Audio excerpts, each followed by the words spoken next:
Hola,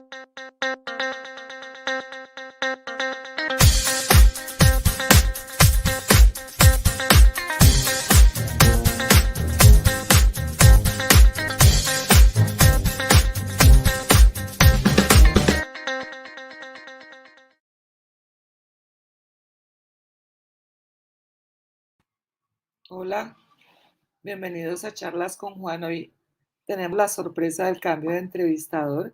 Juan ha tenido una situación de último momento, pero no podíamos perder la oportunidad de hacer esta charla con Juan, donde tenemos un invitado de lujo. Tenemos invitado al licenciado Santiago Sendra, Argentina, y démosle la bienvenida a este espacio. Muchas gracias, Rosita. Es un gusto estar contigo charlando. Sinceramente espero que no se agrave lo que retuvo a Juan y claramente van mis mejores deseos para con él. Así que por favor, hacerle llegar mi saludo. Claro que sí, muchas gracias. Bueno, Santiago, yo estoy muy entusiasmada de tener esta entrevista contigo porque pienso que tú estás en el grupo de las jóvenes promesas en la seguridad física.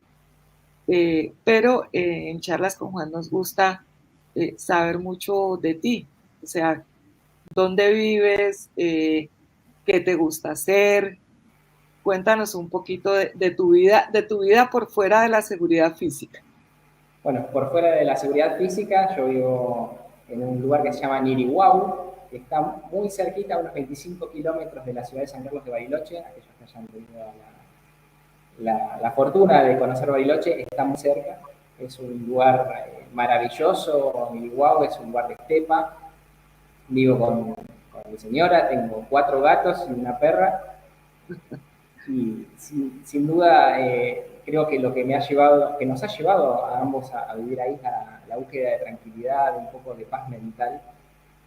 Nuestros trabajos requieren mucha concentración, mucho esfuerzo mental, físico, y vivir ahí nos permite, como siempre decimos, estar en un estado de vacaciones constante, porque la vista es maravillosa y el clima también, con todos sus avatares, que cuando hace calor hace mucho calor, cuando hace frío hace mucho frío, pero es algo que se disfruta enormemente.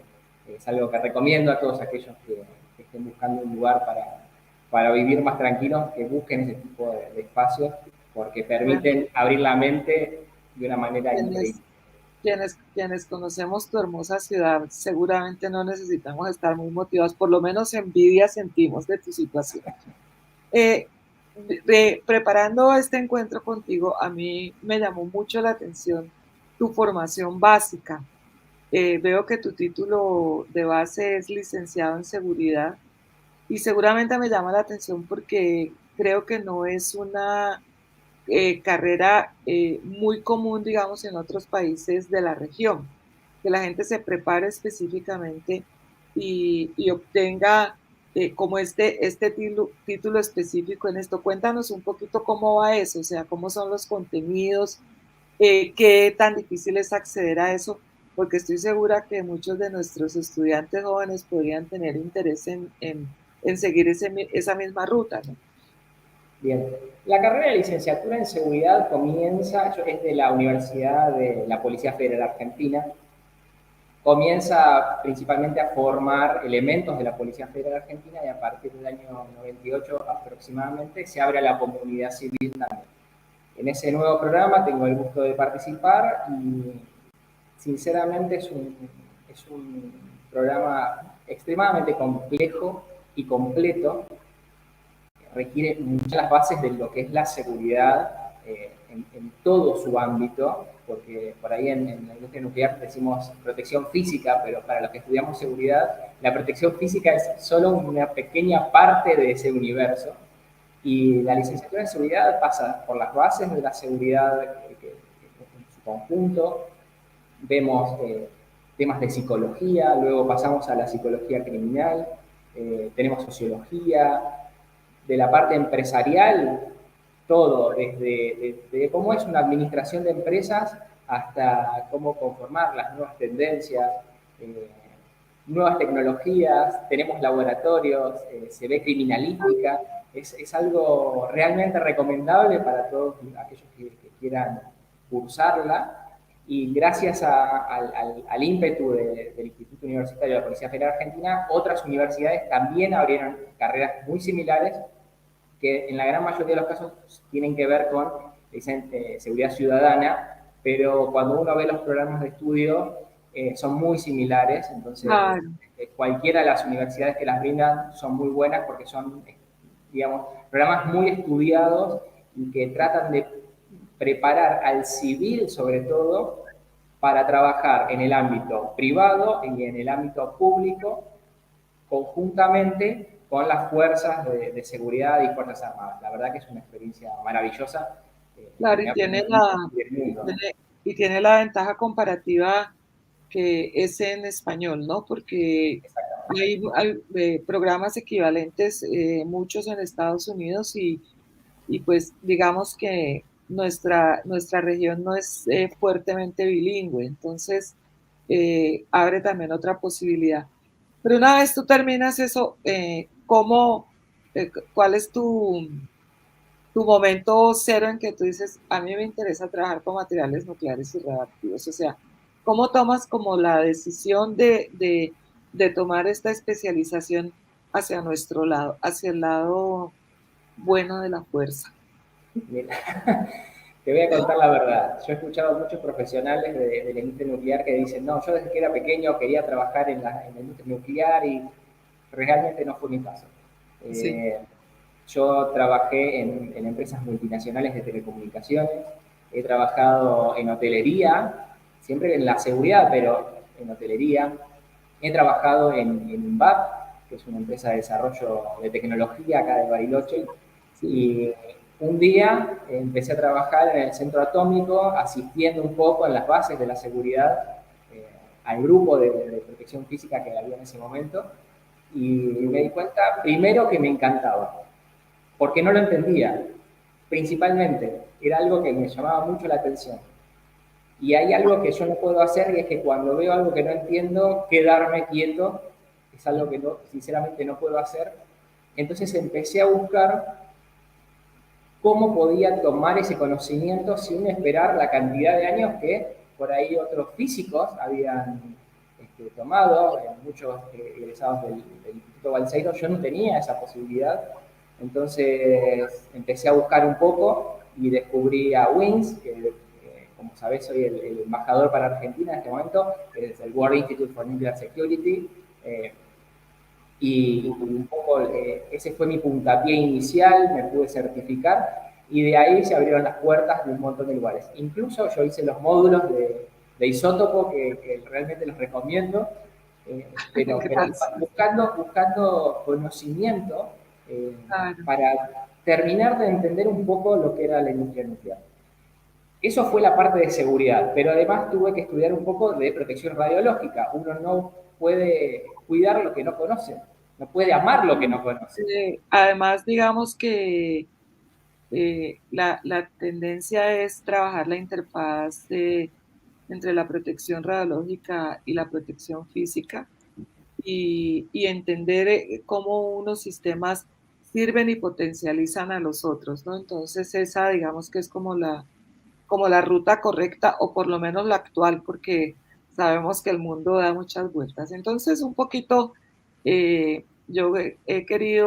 querido tenerte aquí porque sabemos de tu experiencia en este tema de gestión del riesgo. Entonces empecemos por el principio. ¿Tú de verdad crees que la amenaza es real? ¿Crees que existe? O, ¿crees que se mantiene o se ha sofisticado? Háblanos un poquito de cuál es tu percepción de la amenaza desde el punto de vista de los materiales nucleares y radioactivos.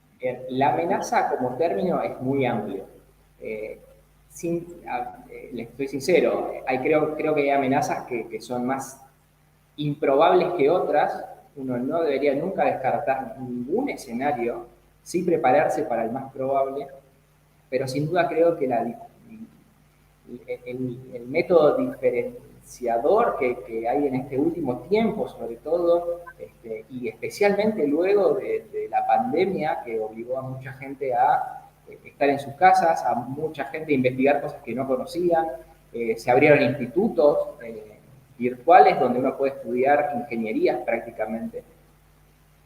Y eso hizo que la amenaza se tecnificara y tomara, digamos, una dimensión incorpórea, lo cual hace que sea más quizás difícil de identificar, complejo de enfrentar, pero sí muy real, muy presente.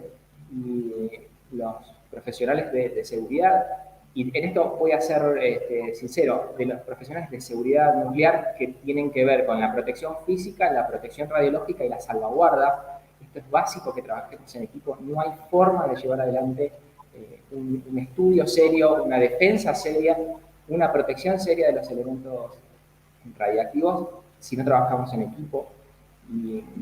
Y claramente la amenaza se volvió incorpórea. Tenemos cuestiones de deep web, de Claro, deepfake, que hacen que uno en realidad no sepa, entonces uno pasa a decir, bueno, la amenaza quizás de algo que digamos, vamos a estar protegiendo, que no se hurte, que no se sabotee, y quizás la amenaza no parte de ahí, sino arruinar una imagen, y hoy con deepfakes todos sabemos que podemos generar videos de personas diciendo cosas que nunca dijeron, con sus voces, y eso no hace falta demasiada tecnología hoy por hoy para hacerlo, entonces quizás se denuncien cosas que no suceden. Entonces hace que esa es, amenaza sea real, pero en realidad no se haya corporizado. No sé si... pero digamos que desde el punto de vista de los materiales de nuestro interés, eh, pues hay mucha gente que tiene dificultad de entender que hay la posibilidad de que haya una retirada no autorizada, que el material se utilice en equipos de dispersión radiológica, y un poco la gente sigue conservando el temor frente a que se roben los materiales fisionables, si alguien ha llegado pues una mini bomba nuclear, y no tanto, digamos, en esta parte, digamos, de la seguridad física de los materiales radioactivos.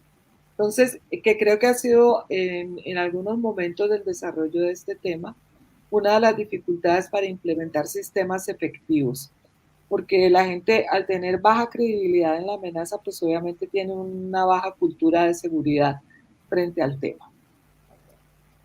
Sin embargo, ahí, digamos, cuando hablamos de gestión de riesgo en los materiales radioactivos, siento yo, y no sé si tú coincidirás conmigo en eso, elaboremos un poquito sobre eso, que hay como unos tres conceptos fundamentales. Uno es el de la amenaza, otro es el de riesgo y otro es el de vulnerabilidad.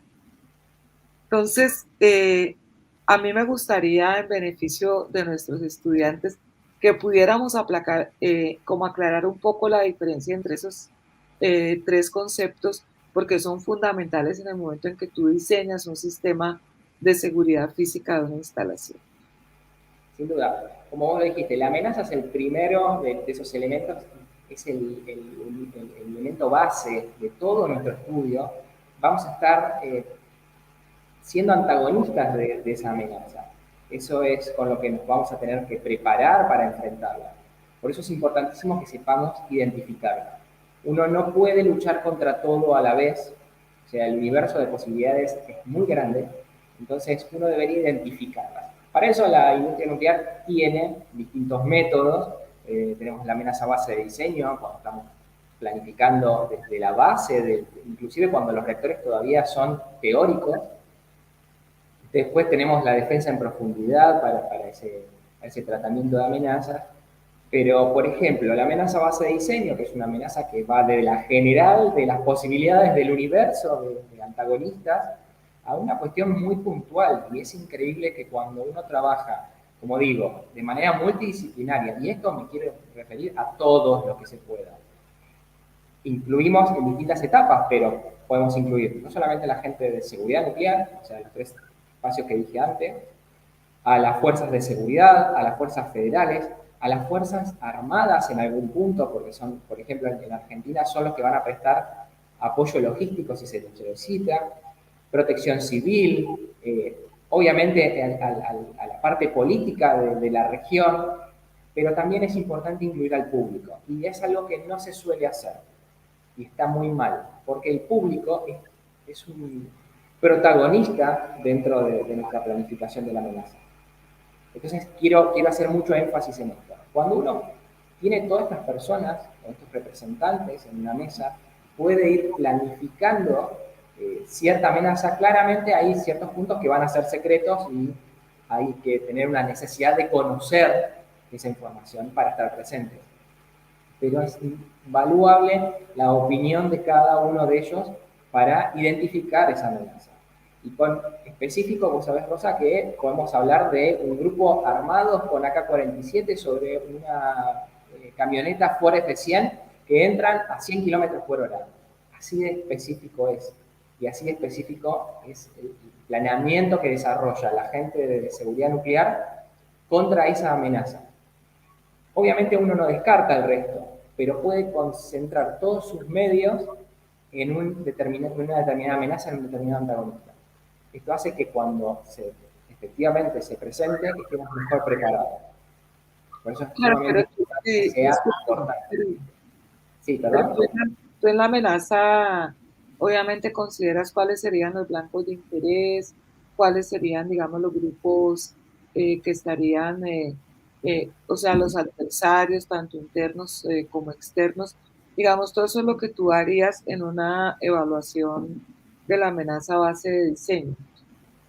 Pero digamos que yo siempre tengo la sensación de que esto es un procedimiento que es mucho más macro, que involucra más como ciertas situaciones que son de la región o del país. Pero si pensamos un poquito más en chiquito, digamos más en la instalación, pues obviamente que la instalación está ubicada en una zona donde la amenaza opera, pero digamos que en nuestra instalación, para diseñar buenos sistemas, quizá tendríamos que combinarlo eso con esta evaluación de las vulnerabilidades que pueda tener nuestro sistema. No sé si tú coincides en eso conmigo. Absolutamente. La amenaza está presente a nivel regional. Tenemos que tener presente también que estas amenazas a veces pueden ser, como decíamos antes, incorpóreas, entonces Sí, pueden asistir de manera lejana a una amenaza real presente actuando en la región, porque si estamos hablando de sabotaje o de hurto, particularmente, claramente van a estar presentes. Entonces una aproximación graduada a esa amenaza siempre es muy útil. Eh, Claramente esta amenaza, una vez que ha sido estudiada, que hemos identificado lo mejor que se pueda, y obviamente esto es un documento o una práctica muy variable, esto tiene que ir trabajándose, es un documento, como decimos nosotros, vivo, esto no es una cuestión de, bueno, hago la amenaza a base de diseño y queda en un cajón durante 60 años. Esto tiene que ir cambiando constantemente con la claro, evolución de la amenaza. actualizarse, Sin duda, las tecnologías cambian, tanto las de la amenaza como las de nosotros para defendernos frente a esa amenaza. Entonces, por supuesto. es básico.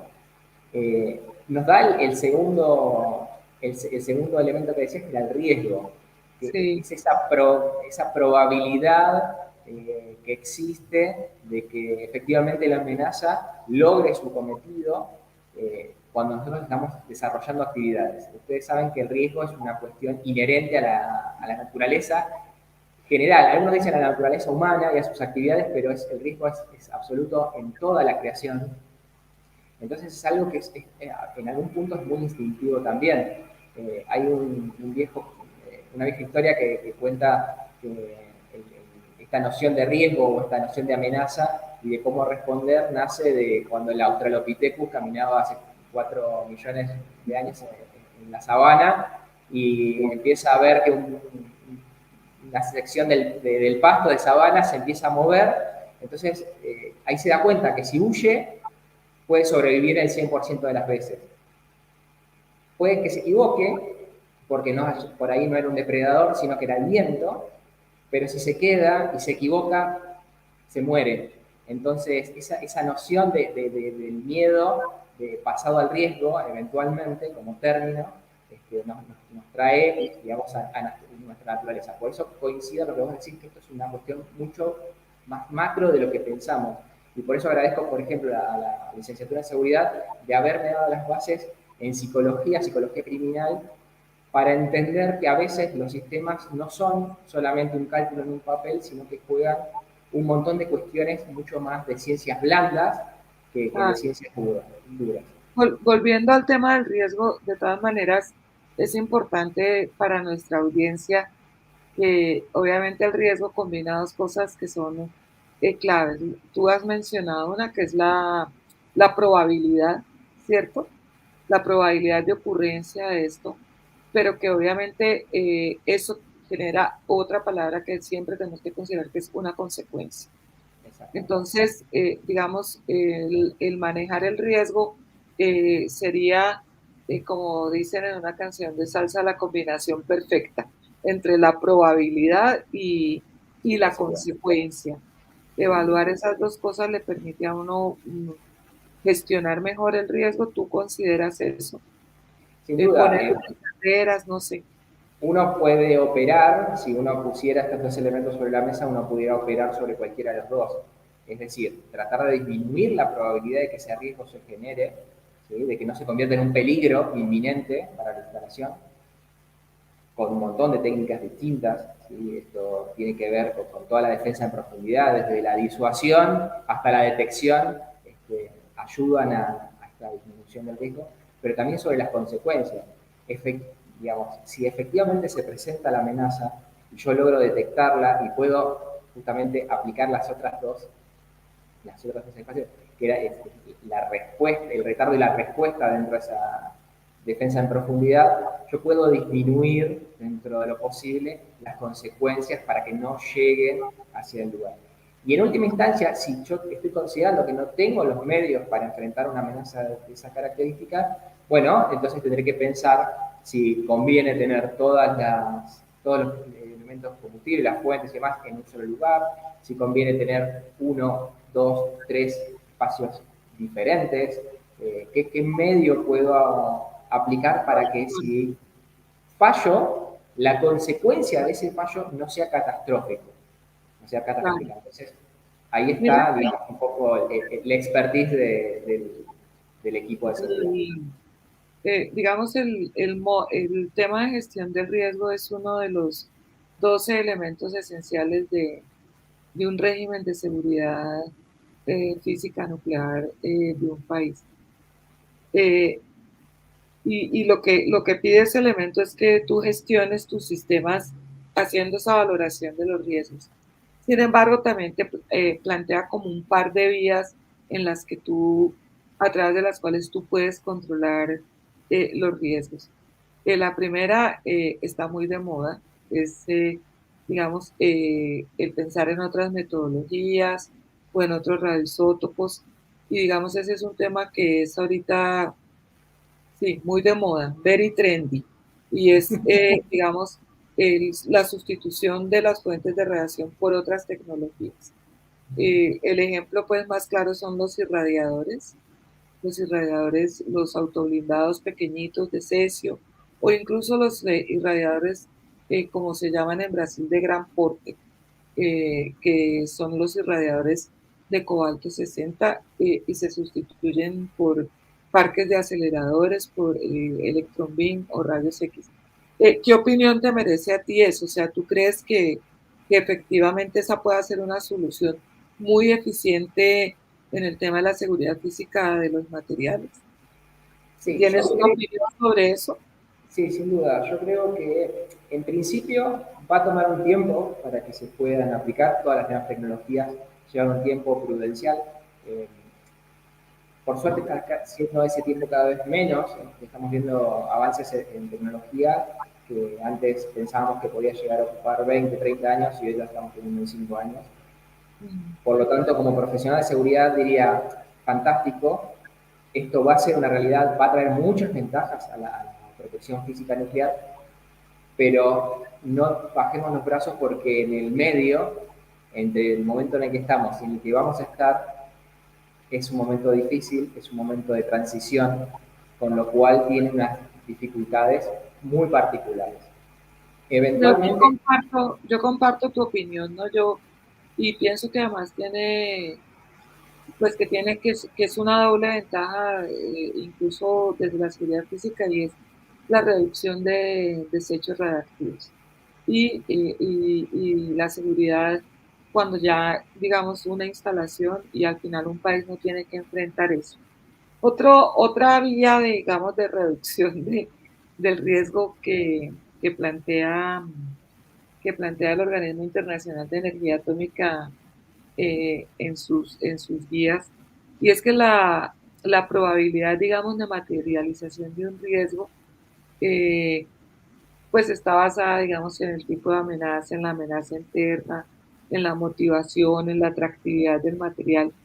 Eh, Has hablado mucho de los temas de psicología y esto, entonces centrémonos un poquito en el adversario, o sea, ¿cómo crees tú que uno podría, desde esa óptica, hacer una reducción del riesgo trabajando esas áreas, digamos, de la motivación de los adversarios?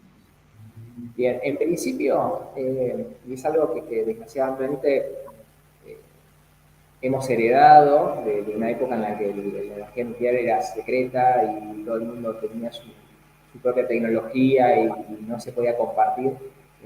Un, digamos, un grado bastante interesante de personas que directamente ignoran lo que es la energía nuclear, lo que son los elementos combustibles, las plantas selladas y demás. Creo que el primer paso es la comunicación y la divulgación de este conocimiento. Por eso creo que programas como el de charlas con Juan ayudan muchísimo a esa divulgación. ¿Por qué digo esto?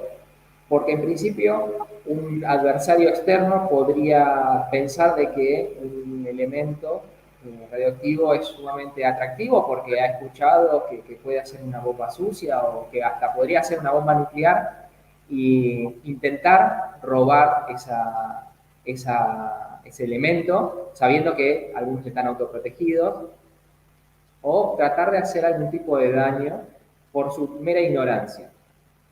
Eso por la parte, de, digamos, de la persona que desconoce. Y la persona que conoce, bueno, ahí hay que trabajar muy bien con los organismos de inteligencia para saber qué tipos de adversarios estoy teniendo a nivel regional, que podrían efectivamente estar interesados en robar o sabotear una instalación. Pero creo que el punto más importante creo que es el que se está hablando, como decís, el tema trending en esta última época, es el del insider, esta persona que está dentro de la organización, un empleado descontento que por alguna razón particular, puede ser lógica o puede ser no lógica, quiere realizar algún tipo de acción. Claramente esta acción puede ser activa, o sea, él ir y sabotear y robar, o pasiva, permitir que haya un tercero que ingrese. Entonces ahí creo que está el principal inconveniente quizás o la astilla dentro de la industria nuclear. Bueno, ¿Por pero qué? Porque hay limitantes donde uno puede hacer, digamos, un poco de estudio, pero por ejemplo en Argentina uno no puede hacer estudios de drogas o de alcohol. te iba a llevar a ese punto, porque digamos que ese es un punto que es como controversial, ¿no? Porque obviamente está asociado a lo que es la legislación laboral de cada país, ¿no? Entonces, pues muchas cosas que están consideradas en las famosísimas llamados análisis de probidad, pues tienen que ver, digamos, con la intimidad de las personas, ¿no? Pero, sin embargo, creo yo que tiene que haber mecanismos más eficientes de evaluación en la vinculación al trabajo y también en la evaluación para avalar los accesos a las zonas donde realmente está el material que tenemos que proteger. Creo que esa es un área en que todavía tenemos bastante que elaborar. Y quería volver sobre el tema de las vulnerabilidades, Santiago, porque eh, creo que es un tema del que se habla, pero no se implementa tanto. Y es que las vulnerabilidades de tu instalación deben ser evaluadas periódicamente. O sea, no sé si se te ocurren como unos tips o unos métodos sencillos que uno pueda evaluar, por ejemplo, algunos procedimientos, ¿no? El procedimiento de detección, si hay vulnerabilidades, incluso en el tema de personal. También uno puede encontrar que hay algunas brechas que se constituyen en una vulnerabilidad para la instalación. ¿Tienes algo sobre eso? Sí, sin duda. A ver, la forma menos económica en medios es quizás el simulacro real de Force on Force, que se conoce vulgarmente. Es decir, bueno, armo dos equipos, uno bueno y uno malo, y ver cómo uno trata de lograr el objetivo y cómo las fuerzas de la instalación responden a eso. Y digo fuerzas de la instalación, me refiero al más amplio de los aspectos. Acá estamos hablando solamente de los empleados que estén trabajando dentro de la instalación, sino que las fuerzas policiales, las fuerzas federales, las fuerzas de protección civil, el público. Entre más amplio sea ese simulacro, más información va a haber. Un tema importante acá, y es quizás la parte más difícil, y es que la gente tenga, luego del simulacro, la confianza suficiente en los investigadores de contar todo lo que les pasó. Porque mucha gente tiene miedo de que si dice algo inconveniente, después va a tener algún tipo de represalia en el trabajo. Sí. Gran parte de la responsabilidad del equipo de seguridad que está organizando ese simulacro tiene que ser dar la confianza suficiente y el ámbito de divulgación suficiente para que el empleado tenga esa confianza de uno a uno para poder comentarlo. Claramente esta información tiene que ser manejada como secreta y llevar resultados más que el medio en el que se lograron. Ese es uno de los métodos. Otro de los Claro, métodos... y sobre todo, eh, pienso que es el método más efectivo, ¿no? Porque definitivamente tú haces un simulacro de todo el acceso a tu instalación eh, y definitivamente siempre tu tiempo tiene que ser menor que el del adversario. Y si no lo lograste, perdiste el año y ahí hay una vulnerabilidad, pero muy, muy grande. Yo veo que tú estás sentado ahí eh, adelante de un aviso, me imagino que esta es la fundación para la que tú trabajas, ¿no? Exactamente. Cuéntanos Sí. un poquito y veo que tiene relación con la Comisión Nacional de Energía Atómica, ¿no? De Argentina. Sí, Fundación Integnus nace dentro de la Comisión Nacional de Energía Atómica, apoyada por otras organizaciones que también las tienen atrás, Centro Diagnóstico, FUESMED. Y la Te, idea es perdimos, llevar... te perdimos por un momento, Santiago. Perdón, ¿me escuchás?